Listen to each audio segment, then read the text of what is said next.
তাদের সামনে ফ্ল্যাটে আন্টি এবং আঙ্কেল ভালোবেসে দুজন দুজনকে বিয়ে করেছিল। সংসার জীবন 6 বছর, কেউ তাদের ভিতরে কখনো ঝগড়া ঝামেলা দেখেনি, কিন্তু হঠাৎ করে তাদের সংসারটা এলোমেলো হয়ে যায়। শুরু হয় 2021 সাল থেকে। সুমি আন্টি তার পাশের বিল্ডিং এ যে রিমা আন্টির সাথে 2021 সালে বন্ধুত্ব হয়, একে অপরের বাসায় নিয়মিত আসা যাওয়া শুরু করে।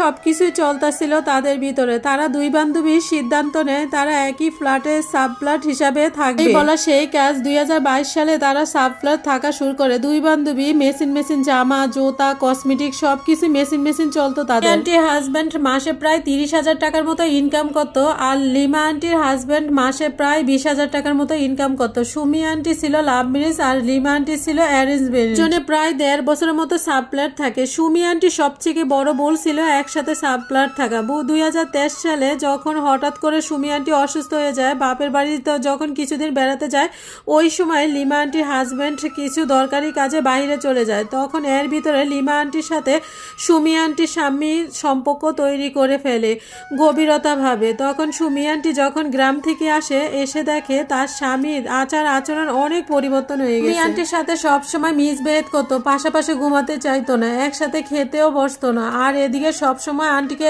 আপডেট করতো। তখন সুমি আন্টি এই ব্যাপারগুলো রিমা আন্টির সাথে শেয়ার করে, কিন্তু কে জানতো এই রিমাই তার সংসার হয়ে এক সময় দাঁড়াবে। এইভাবে প্রায় 2 মাস চলে যাওয়ার পরে সুমি আন্টি একদিন রিমা আন্টিকে বলে, আজ আমি একটু ডাক্তারের কাছে যাচ্ছি, তুমি আমার সাথে যেতে পারবে না, তুমি একটু চলো আমার সাথে। তখন কিন্তু রিমা আন্টি তখন নানা অজুহাত দেখাতে থাকে। বলে রাখা ভালো, রিমা আমি কিন্তু গার্মেন্টসে জব করতো। সে তখন শুয়ে থেকে বলে, আপনার ভাইয়ে মাঝে মাঝে কিন্তু রাতে ডিউটি থাকে, দিনে ডিউটি থাকে, আমি যেতে পারবো না। এসব কথা শোনার পর যাই হোক সুমি আন্টি একা একা চলে গেল ডাক্তারের কাছে।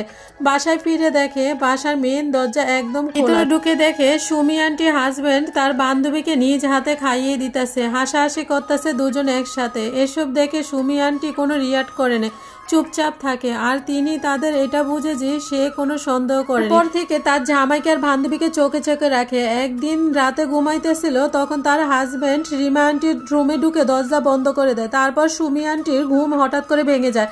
তারপর তার স্বামীকে খুঁজতে থাকে। তারপর সে রিমা আন্টির দরজার সামনে গিয়ে জোরে ধাক্কা দেয়, কিন্তু রিমা আন্টি দরজা খুললো না।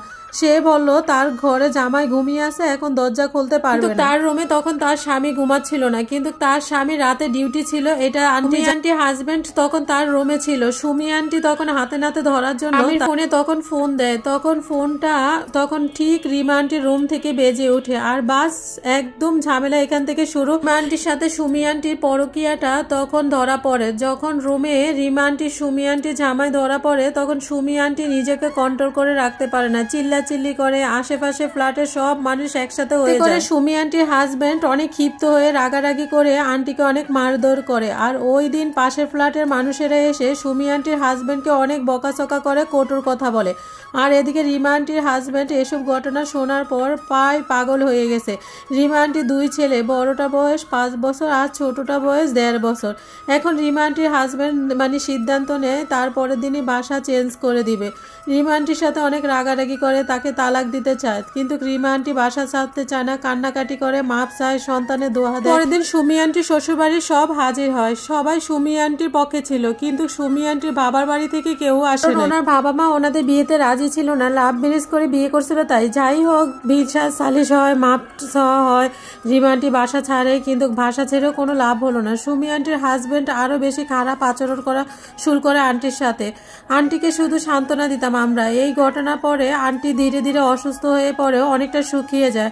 এক সময় যে আন্টি আঙ্কেল এক সময় খেতে বসতো, একই প্লেটে খেত, তারা এক রুমে অপরিচিতর মতো থাকে। আঙ্কেল ঠিক মতো বাজার করতো না, ভরণ পোষণ দিত না, অসুস্থ হলে ডাক্তার দেখাতো না সহজে। এরপর সুমি আন্টি চিন্তা করে একটা বাচ্চা নেবে, কিন্তু কোনোভাবে আঙ্কেল রাজি হয় না। সব ডাক্তাররা একই বলে আন্টির কোনো সমস্যা নাই, কিন্তু ভেজবি কেন কনসেপ্ট হচ্ছে না। সুমি আন্টির হাজবেন্ডকে যখন বলতো আমার তো কোনো সমস্যা নেই, চলো তোমাকে ডাক্তার দেখায়, কিন্তু আঙ্কেল কখনো রাজি হতো না। এইভাবে 3-4টা মাস কাটে। 2024 সালে আরো বেশি ডিপ্রেশনে ঘটে। সুমি আন্টি ভেবেছিল রিমা আন্টি অন্য জায়গায় চলে গেছে, কিন্তু বাস্তবতা ছিল ভিন্ন। রিমা আন্টি বারানে পাশের এলাকায়, কিন্তু সবাই মনে করছে তারা তাদের ভুল বুঝতে পারছে, কিন্তু সবাই চোখে ধুলো তাদের পরকীয়া চালিয়ে যাচ্ছে। সুমি আন্টির হাজবেন্ড প্রায় বাজার করে রুমা আন্টির ভাষা নিয়ে সব বাজার দিয়ে আসতো। রুমা আন্টি আশেপাশে বলতো উনি তার কাজিন।